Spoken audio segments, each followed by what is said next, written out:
March 4, 1943. Bismarck Sea, 30 miles southeast of Finchhafen. Petty Officer First Class Kenji Watanabe clung to floating debris, watching twin torpedo wakes race through darkness toward the burning Oigawa Maru. American PT boats, the Devil boats Imperial Navy intelligence warned about, had found them. The transport that survived 12 hours of aerial bombardment was about to dive from torpedoes fired by wooden boats smaller than a single cargo hold. His commanders in Rabaul had assured the convoy American Mark 8 torpedoes failed more often than they succeeded. Defective detonators turned direct hits into harmless thuds.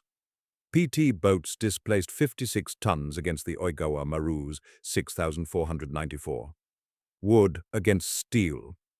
The 1,229 men of the Emperor's 51st Division aboard should have been safe. The mathematics were impossible. Yet those torpedo wakes closed.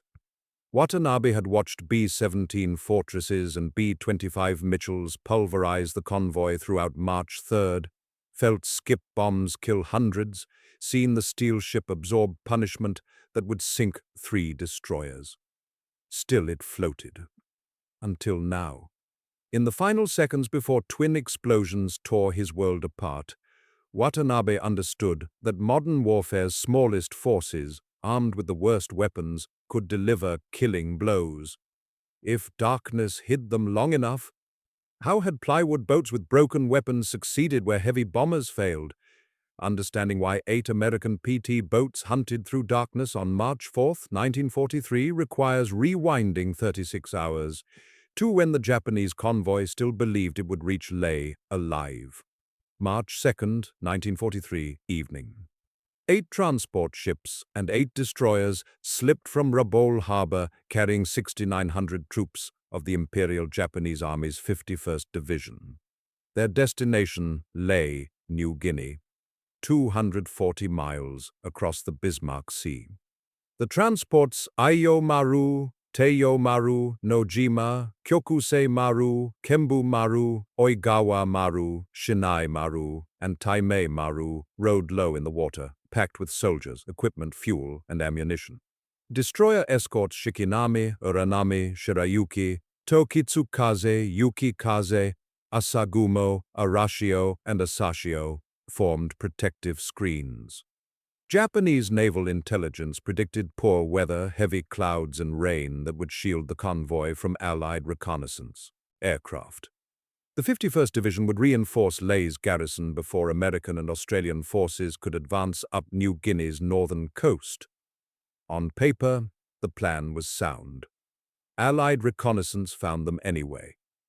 Despite weather, despite darkness, despite Japanese confidence, search aircraft spotted the convoy on March 2nd. What followed was the most complete annihilation of a seaborne force in modern warfare, a massacre that would redefine combined arms doctrine for the remainder of the Pacific War. General Douglas MacArthur's 5th Air Force and the Royal Australian Air Force mounted coordinated strikes that turned the Bismarck Sea into a graveyard. B-17 Flying Fortresses, B-25 Mitchell medium bombers, A-20 Havocs, and Australian Beaufighters attacked in waves beginning March 3rd at dawn. The assault continued for 12 hours without pause. The killing method was revolutionary. Major Paul Pappy Gunn had modified B-25 Mitchells for skip bombing, a technique borrowed from British anti-shipping tactics, but perfected in the Southwest Pacific. B-25s came in low, sometimes 50 feet above wave tops, forward-firing nose guns blazing. Bombs dropped at masthead height skipped across water like stones, slamming into ship hulls at or below the waterline, where armor was weakest. Delayed fuses allowed bombs to penetrate deep into engine rooms and fuel tanks before detonating. Ships didn't just sink, they exploded from within. Strafing runs killed thousands in the water. Survivors described the sky turning black with aircraft, the sea boiling with explosions, steel ships breaking apart like paper boats. By sunset March 3rd, all 8 transports were sunk or burning. 4 of 8 destroyers went down. Approximately 3,000 to 3,664 Japanese personnel died, drowned, burned, or machine-gunned in the water. Only 1,200 of the 6,900 troops reached Leh, many without weapons or equipment. Another 2,700 were rescued by surviving destroyers and submarines, returned to Rabaul as broken men who'd watched their comrades die by the hundreds. General George C. Kenney, commanding 5th Air Force, called it the most devastating attack on a surface fleet in history. MacArthur would declare it one of the most complete and annihilating combats of all time, adding it cannot fail to go down in history as a turning point in the Southwest Pacific Campaign. But the battle wasn't finished. As darkness fell March 3rd, several crippled vessels still floated. The Oigawa Maru, 6,494 gross registered tons, built 1941, burned but refused to sink. Aerial bombardment had destroyed her engines, killed hundreds aboard, set fires throughout the superstructure. She drifted dead in the water, with 78 crew and 1,151 troops of the 51st Division still trapped on a floating coffin. Other damaged ships likewise remained afloat, potential hazards to navigation and unfinished business for Allied forces determined to achieve complete convoy destruction. Allied command made the decision PT boats would finish what the heavy bombers began. Motor Torpedo Boat Squadron 8, based at Morobe, received orders to conduct night finish-off operations. 8 PT boats under Lieutenant Commander Barry K. Atkins would sweep a 30-mile radius southeast of Finchhafen, find every vessel still floating, and send them to the bottom. The mission parameters were simple: nothing survives. Complete the annihilation.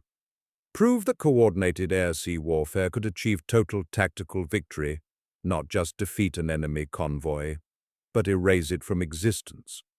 The strategic implications were enormous. If successful, the operation would demonstrate that American forces could prevent Japanese reinforcement of any garrison within range of Allied air and naval power. Island-hopping strategy required this capability. The ability to isolate enemy positions, cut supply lines, starve garrisons into submission. The Battle of Bismarck Sea would become the template. But first, PT boats armed with the Navy's most unreliable torpedoes had to prove they could complete missions in darkness that heavy aircraft left unfinished in daylight. 8 boats prepared to launch into the night. Most crews were 20 years old, trained for 3 months at Melville, Rhode Island, now facing their first finish-off operation against targets that had already survived concentrated bombing. They loaded Mark 8 torpedoes, weapons they knew failed 70% of the time, and pointed their wooden bows toward burning wrecks scattered across black water. The Devil boats were hunting. The boats designated to finish what B-17s began were called PT boats, patrol torpedo boats, but crews had another name for them: plywood wonders. Time 0.5s. The nickname captured both derision and grudging respect.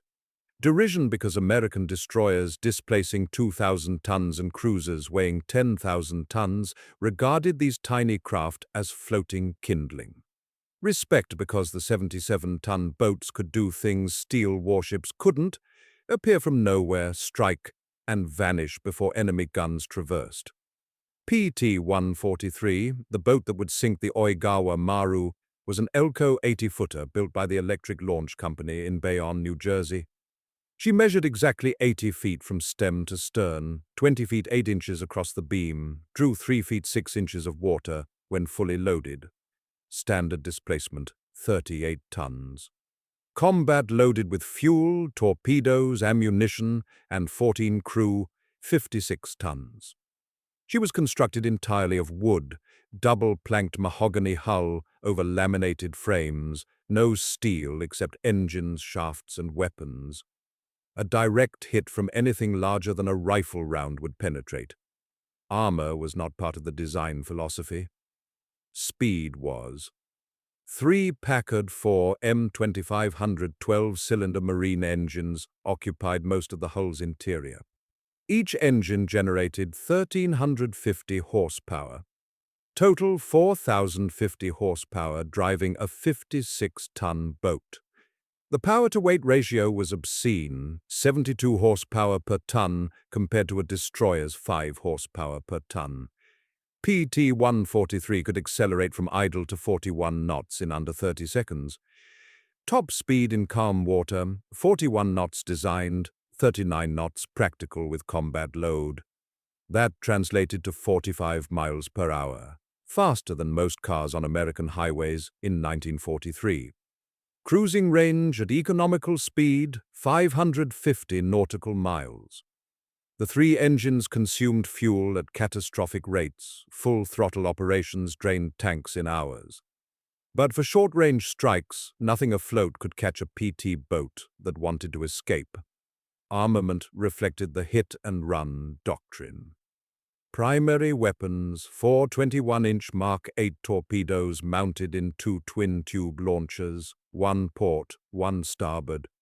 Secondary weapons, 2 twin 50-caliber machine gun turrets, 1 forward, 1 aft, capable of firing 1,200 rounds per minute combined. 1 20mm Oerlikon cannon mounted on the stern. Later models would add 37mm and 40mm guns. Time 0.5s, depth charges. Rockets. PT boats evolved into floating weapon platforms carrying whatever crews could bolt to wooden decks. But on March 4, 1943, torpedoes were still the primary killing tool. The tactical role was specific: torpedo attacks against larger vessels, especially at night. PT boats were not designed to slug it out with enemy warships in daylight surface actions. Wood hull, no armor, minimal defensive weapons, any destroyer or cruiser could blow PT boats out of the water at range. But in darkness with surprise, PT boats became lethal. They operated in squadrons, coordinated attacks from multiple directions, overwhelmed enemy defenses with volume of fire. Hit fast, fire torpedoes at close range, escape before counterfire arrived. The doctrine worked when torpedoes worked. Japanese naval personnel called them devil boats. The nickname spread through Imperial Navy ranks in 1942 after PT boats began operations in the Solomon Islands and New Guinea. Devil boats appeared without warning from darkness or coastal shadows, launched torpedoes, vanished before Japanese gunners acquired targets. The psychological impact exceeded actual sinking records. PT boats destroyed relatively few major Japanese warships in direct combat. Torpedo unreliability saw to that, but they excelled at barge interdiction, reconnaissance, finishing crippled vessels, and creating disproportionate fear. Japanese destroyers exercised caution in waters where PT boats operated. Captains posted extra lookouts at night. The mere possibility of PT boat presence altered Japanese tactical behavior. American PT crews trained intensively for night operations. The Melville Motor Torpedo Boat Squadron's Training Center in Rhode Island, established March 1942, ran 3-month courses emphasizing coordination, navigation in darkness, torpedo attack procedures, and formation tactics. 1 month of that training occurred aboard actual PT boats. Crews practiced attacks until procedures became automatic: approach angles, range estimation, firing solutions, escape routes. By March 1945, Melville had trained 1,797 officers and 11,668 enlisted men. The March 1943 crews hunting in Bismarck Sea represented early graduates, many experiencing their first combat finish-off mission. Lieutenant Junior Grade John S. Bayliss commanded PT-143. He was 24 years old, United States Naval Reserve, Melville trained. His crew of 13 enlisted men averaged 20 years old. Most had never seen combat before arriving in the Southwest Pacific. They maintained PT-143's 3 Packard engines, cleaned 50-caliber machine guns, loaded Mark 8 torpedoes, and prepared for missions knowing their primary weapon failed more often than it succeeded. Training taught them tactics and procedures. Training could not fix defective torpedoes. As PT-143 and 7 sister boats cut through darkness toward burning wrecks on March 4th, the plywood wonders carried America's hope that small units, properly trained, tactically employed, could deliver decisive results despite technological limitations. 56 tons of mahogany and 3 Packard engines represented the opposite end of the spectrum from B-17 strategic bombers. But both were necessary. Heavy aircraft destroyed enemy forces in daylight. Small boats finished survivors in darkness. Combined arms warfare at its purest, use every available asset in roles matching capabilities. The Devil boats were 40 minutes from contact. The weapon that would decide the fate of the Oigawa Maru was 20 feet 8 inches long, weighed 3,150 pounds, and failed to detonate 7 times out of 10. The Mark 8 torpedo represented one of the United States Navy's most embarrassing technical failures, a weapon so plagued by defects that submariners and PT boat crews went into combat knowing their primary killing tool was more likely to malfunction than work. March 1943 found the torpedo crisis at its peak. Lieutenant Junior Grade John S. Bayliss and the crew of PT-143 understood the mathematics. Loading Mark 8 torpedoes meant gambling on a weapon that betrayed American sailors more often than it killed Japanese ships. The Mark 8 specifications looked adequate on paper. 21-inch diameter, length 248 inches, warhead 385 pounds of TNT, maximum range 13,500 yards, approximately 6.8 nautical miles, speed 27 to 28 knots, propulsion compressed air driving contra-rotating propellers. The torpedo was supposed to run straight, maintain preset depth, and detonate on contact with enemy hulls. In testing conducted before the war, Mark 8 torpedoes performed acceptably. In combat, they became mechanical jokes that cost American lives and lost tactical victories. The failures manifested in multiple ways. Magnetic exploders, designed to detonate torpedoes beneath enemy ships where hulls were weakest, triggered prematurely or not at all. Contact exploders failed when torpedoes struck targets at 90-degree angles, the optimal attack geometry. Torpedoes that should have exploded on direct hits instead bounced off steel hulls and sank inert. Depth-keeping mechanisms malfunctioned, causing torpedoes to run too deep beneath targets or porpoise on the surface where crews and enemy lookouts could watch them pass harmlessly under keels. Gyroscope failures caused circular runs, torpedoes turning back toward the boats that fired them. PT crews learned to execute emergency turns immediately after firing, just in case their own torpedoes decided to kill them instead of the enemy. The estimated failure rate, 70%. Only 3 torpedoes in 10 performed as designed. 7 in 10 either ran off course, ran at wrong depth, failed to detonate, or malfunctioned catastrophically. Submariners reported the problems throughout 1942. PT boat commanders filed identical reports. The Bureau of Ordnance, responsible for torpedo development and production, initially refused to acknowledge problems. Early complaints received dismissive responses, blaming operators for improper firing procedures. Junior officers who persisted in reporting torpedo failures risked career damage. The peacetime Navy culture discouraged criticism of equipment, particularly when criticism implied that senior officers and technical bureaus had failed. The root causes were multiple and systemic. Pre-war torpedo testing occurred without live warheads. Test torpedoes ran with dummy warheads that didn't replicate actual detonator behavior under combat conditions. Magnetic exploders were tested in locations with different magnetic field characteristics than combat zones. Contact exploders used firing pins that crumpled on direct hits instead of triggering detonation. Depth-keeping mechanisms proved inadequate for maintaining precise running depth.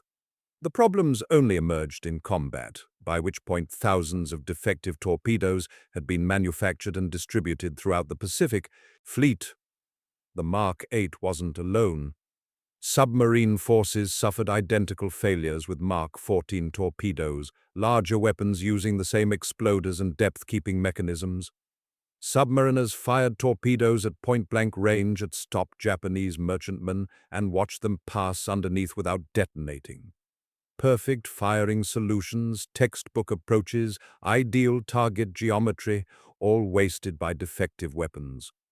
The torpedo scandal cost tactical victories, lengthened the war, and killed Americans who died because their weapons failed when they needed them most. Corrections didn't begin until late 1943, after enough senior officers were finally convinced the problem was real. March 1943 found PT boat crews at Bismarck Sea, operating with known defective torpedoes and no expectation of imminent fixes. The psychological impact on crews was profound. PT boat sailors trained for 3 months at Melville, learning torpedo attack procedures until execution became automatic. They mastered approach angles, range estimation, firing solutions, and escape tactics. Every technical skill was practiced to perfection.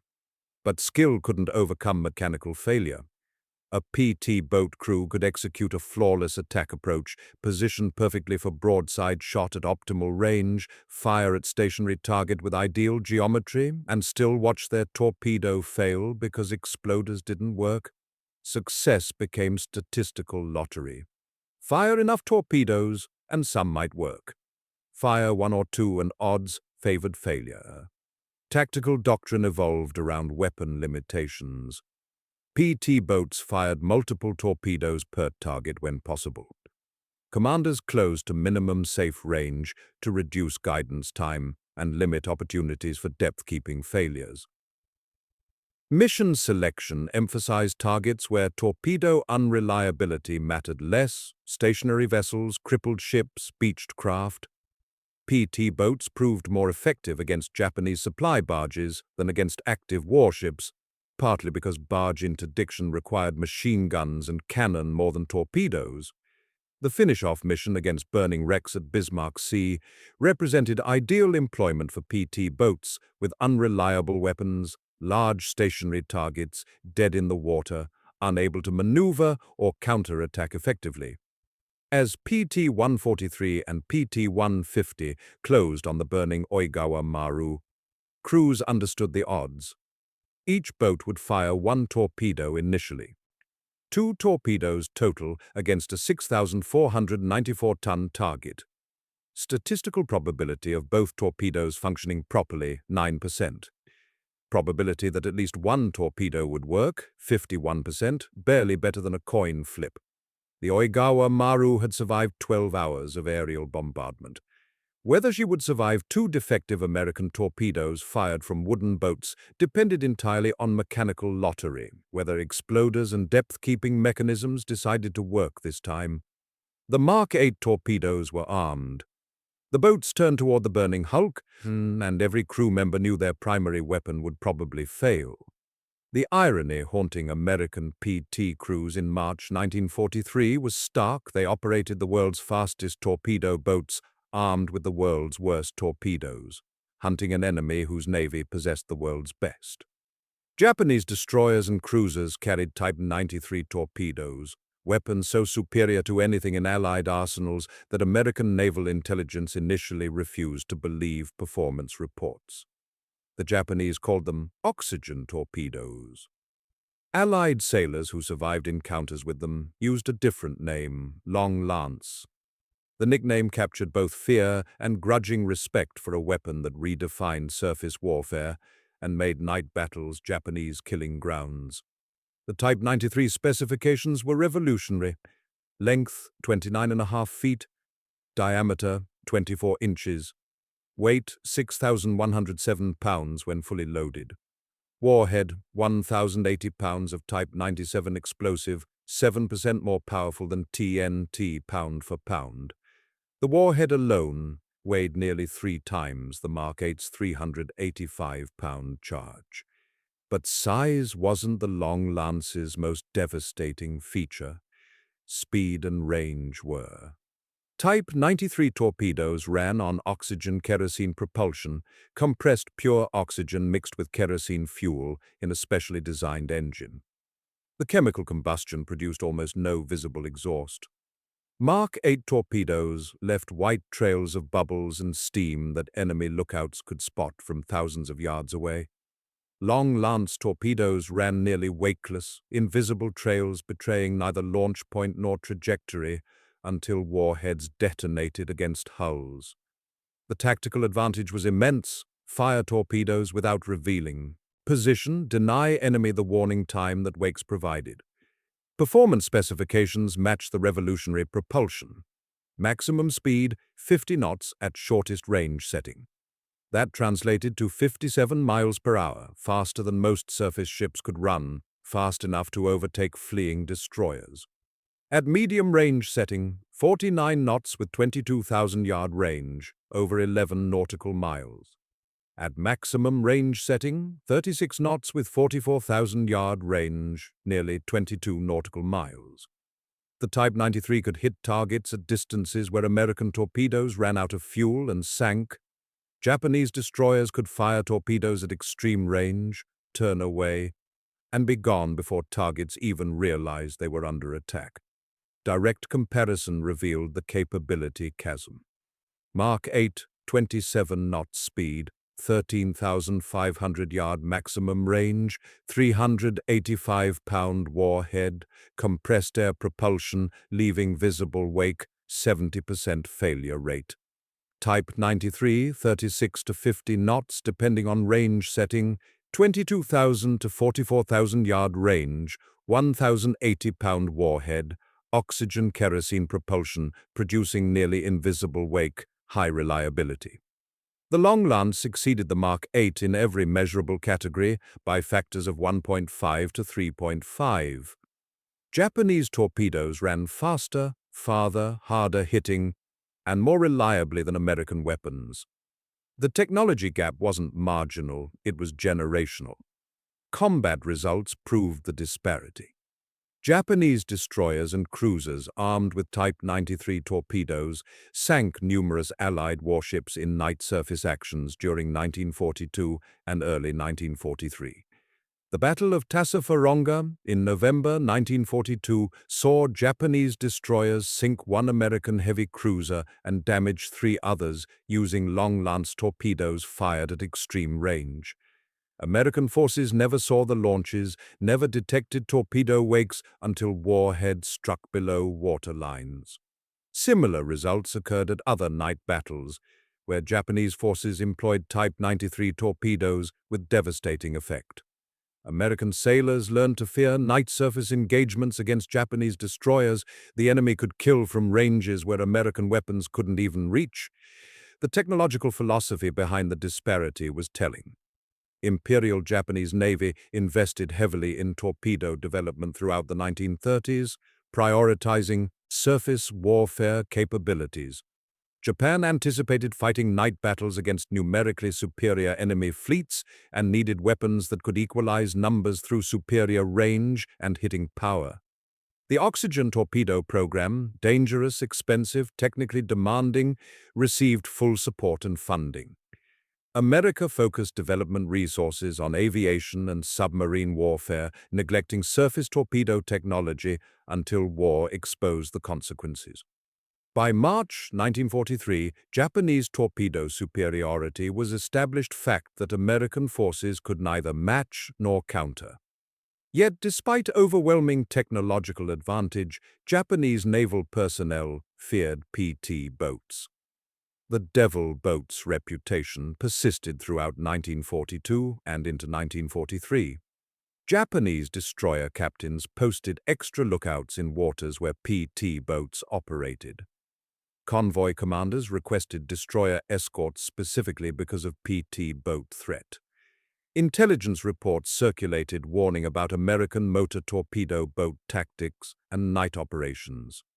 The fear seemed irrational. Why would Japanese destroyers armed with long-lance torpedoes fear wooden PT boats armed with defective Mark 8s? The answer was darkness and psychology. In night conditions with visibility measured in yards rather than miles, the world's best torpedo meant nothing if commanders couldn't see targets to shoot at. Type 93 torpedoes could hit targets at 22 miles, but only if those targets could be detected, tracked, and targeted. PT boats appeared from darkness at close range, fired torpedoes, vanished before Japanese gunners acquired firing solutions. Even if 7 PT boat torpedoes in 10 failed, the remaining 3 could still kill. PT boats operated in squadrons, attacked from multiple directions simultaneously, created confusion and panic disproportionate to actual threat. Volume of fire and tactical surprise mattered more than individual weapon quality when enemies couldn't see to fight back effectively. The psychological factor magnified the tactical reality. Japanese sailors who survived PT boat attacks reported the terror of seeing small, fast craft materialize from darkness, hearing torpedo splashes, feeling impacts against hulls, all within seconds too fast for coordinated response.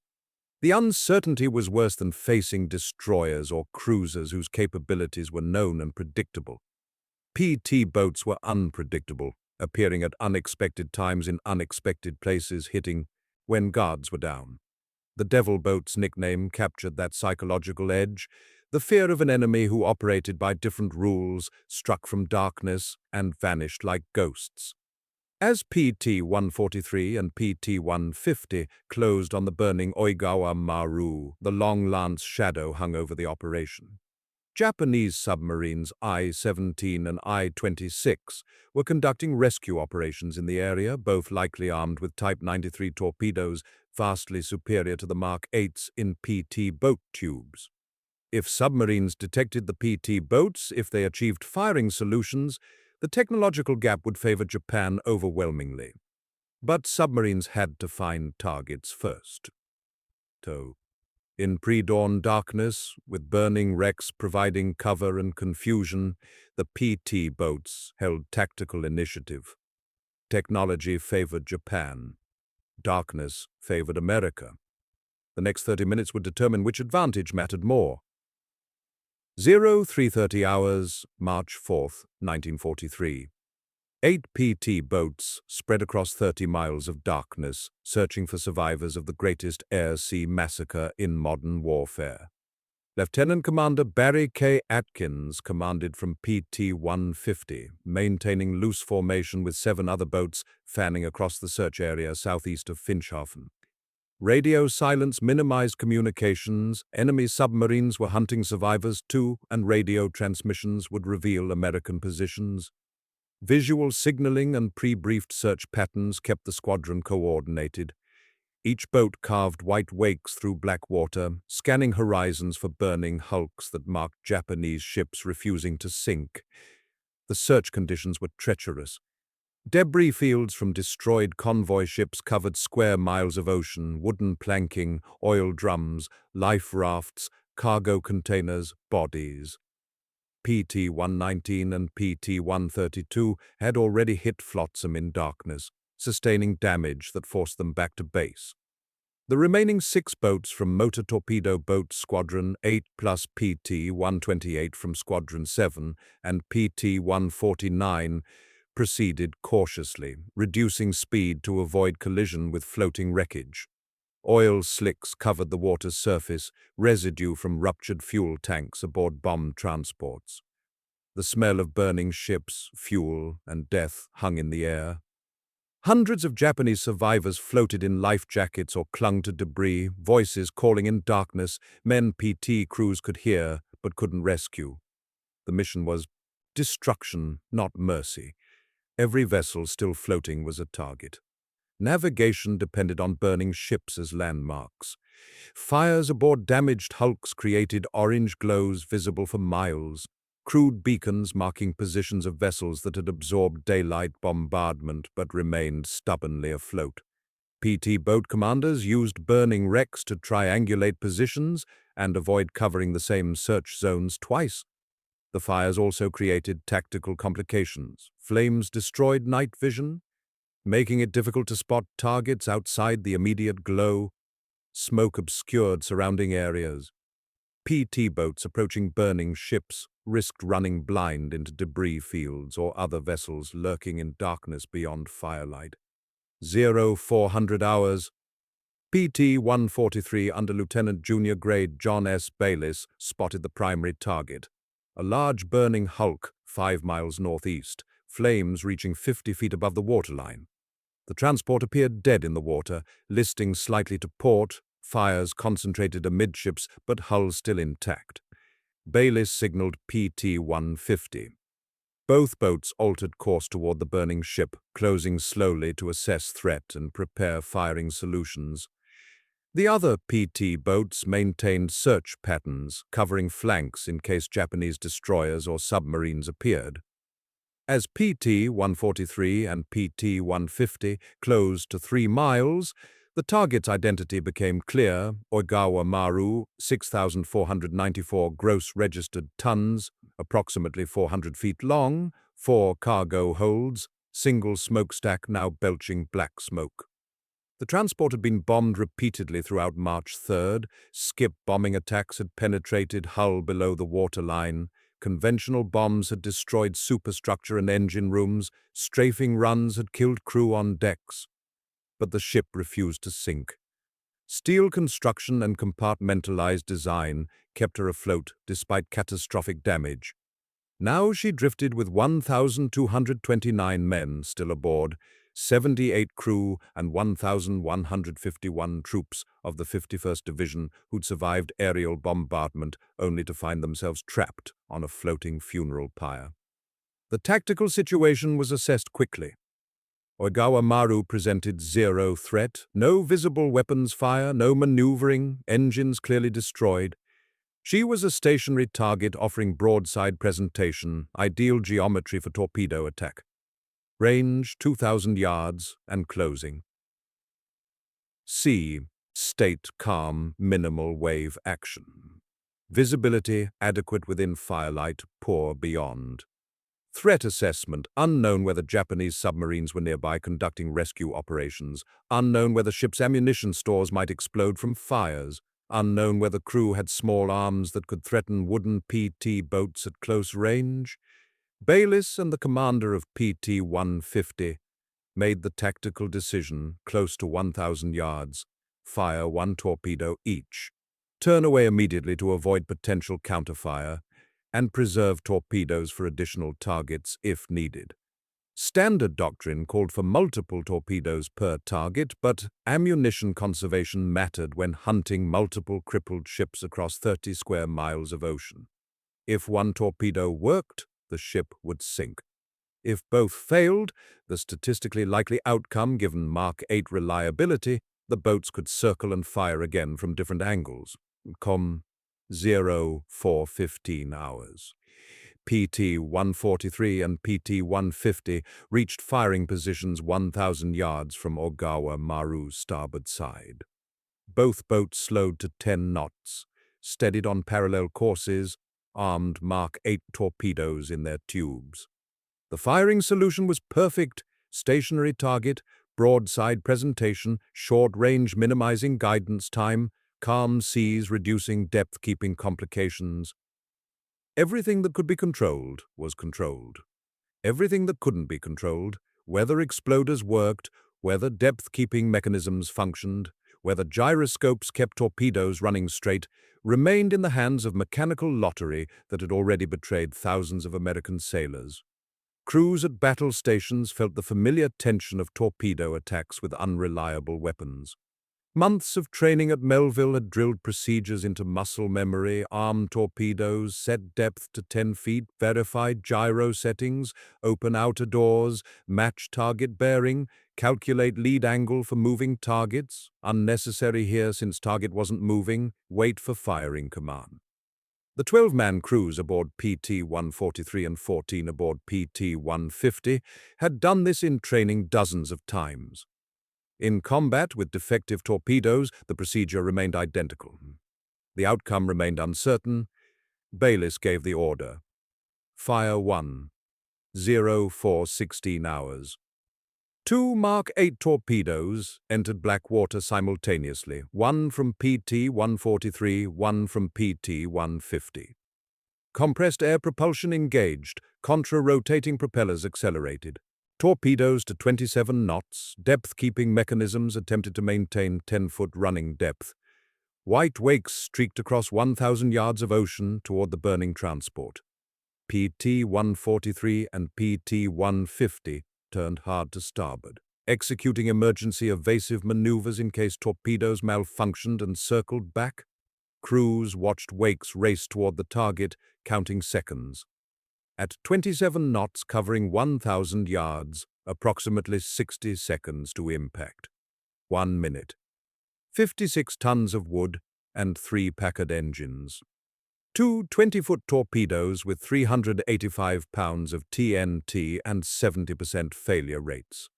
6,494 tons of burning steel, with 1,229 men who'd already survived impossible odds. The mathematics made no sense. The torpedoes ran straight, and every man aboard PT-143 and PT-150 held his breath waiting to see if American weapons would work this time. The wakes closed the final 200 yards. 0417 hours.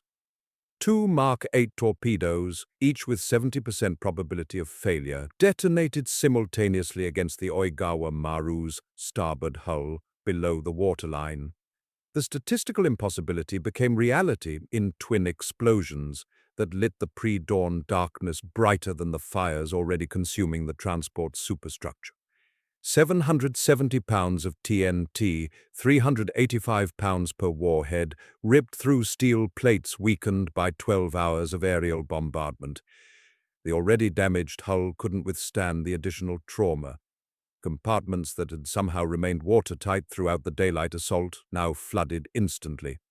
The ship's internal structure, compromised by skip bombing and conventional bombs, collapsed inward as seawater rushed through breached compartments. Secondary explosions followed within seconds. Ammunition stores aboard the transport, destined for Japanese forces at Leh, detonated in a chain reaction that turned the Oigawa Maru into a floating inferno. Fuel tanks erupted. The ship broke amidships, keel fracturing where torpedo damage intersected with existing structural failures from aerial bombs. Flames reached 200 feet into the air. The sound carried for miles, a deep rumbling explosion followed by secondary detonations that crews aboard PT boats 5 miles away could feel, through wooden hulls. Petty Officer First Class Kenji Watanabe, still clinging to debris 500 yards from the ship, watched the transport that had carried him from Rabaul break apart and begin its final descent toward the bottom of the Bismarck Sea. The sinking was rapid. 6,494 tons of steel, cargo, fuel, ammunition, and 1,229 men disappeared beneath the surface within 10 minutes of torpedo impact. The bow section went first, angling sharply downward as flooding overwhelmed forward compartments. The stern followed, propeller and rudder lifting clear of the water before sliding backward into darkness. Debris exploded outward, wooden crates, life rafts, bodies, equipment, oil drums, creating a spreading debris field that marked where the Oigawa Maru had been. Oil fires burned on the water's surface. Survivors who'd been aboard when torpedoes struck now floated in the pre-dawn darkness, joining hundreds already in the water from ships sunk during daylight hours. The final count, 78 crew and 1,151 troops of the 51st Division killed. Not one man from the Oigawa Maru would reach Leh. Aboard PT-143 and PT-150, crews watched the sinking with mixture of relief and disbelief. The torpedoes had worked, both of them, against 70% odds.